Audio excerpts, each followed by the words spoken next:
Hello বন্ধুরা, তোমাদেরকে স্বাগত মামের রান্নাঘরে। আজকে আমরা করব বিস্কিট দিয়ে কাপকেকস, চকলেটি ফ্লেভারের।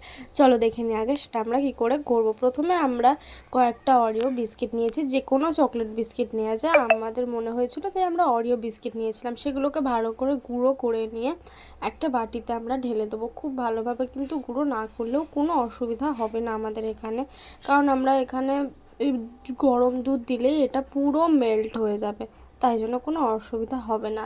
আর বাচ্চারা তো একটু চকলেট জিনিস খেতে ভালোই বাসে, তো তার জন্যই আমরা খুব ভালো করে এটাকে করে নেবো। তারপরে আমরা দিয়ে দেবো একটুখানি চিনি, পরিমাণ অনুযায়ী চিনি দেবে। বেশি চিনি দিলে আবার অসুবিধা হয়ে যাবে, কারণ বিস্কিট এমনি মিষ্টি থাকে।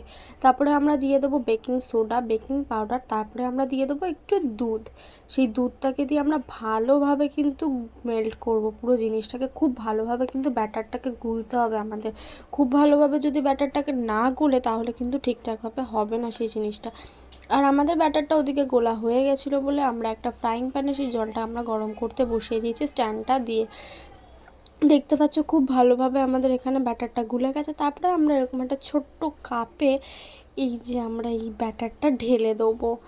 তারপর আমাদের তৈরি হয়ে যাবে ওই খুব সুন্দর চকলেটি ফ্লেভারের ওই কাপ কেকসগুলো। এগুলো বিকেলে স্ন্যাক্সের জন্য তো বানানোই যায় আরামসে, তাই না? আর মায়েরা তো বানাতেই পারে তাড়াতাড়ি, তাই জন্যই এইরকম একটা চকলেটি ফ্লেভারের যদি কেক হয় তাহলে তো আর কোনো কথাই হয় না। আর তার ওপর থেকে যদি একটুখানি চকলেট ছড়িয়ে দেওয়া যায়। চলো এবার এটা আমরা কিছুক্ষণ গ্যাসে লো ফ্লেমে রেখে দেবো। এইরকমভাবে ঢাকা দিয়ে কিন্তু রাখতে হবে। দেখো পুরো ব্যাপারটা খুব ভালোভাবে বসে গেছে। এবারে আমরা এটাকে ঢাকা দিয়ে 5 থেকে 10 মিনিট রেখেছি। আর দেখো কত সুন্দর হয়েছে। তার ওপর থেকে আমরা একটুখানি দিয়ে দিলাম চকলেট সিরাপ। খুব সুন্দর হয়েছে জিনিসটা, আর খেতেও খুব সুন্দর হয়েছিল। দেখতেই পাচ্ছ কত সুন্দর হয়েছে। রেসিপিটা ভালো লাগলে লাইক, কমেন্ট, শেয়ার আর সাবস্ক্রাইব করতে কিন্তু ভুলবেন না। এই দেখো পুরো ভেতরে চকলেটের ফ্লেভার। আবারও আসবো একটা নতুন রেসিপি নিয়ে।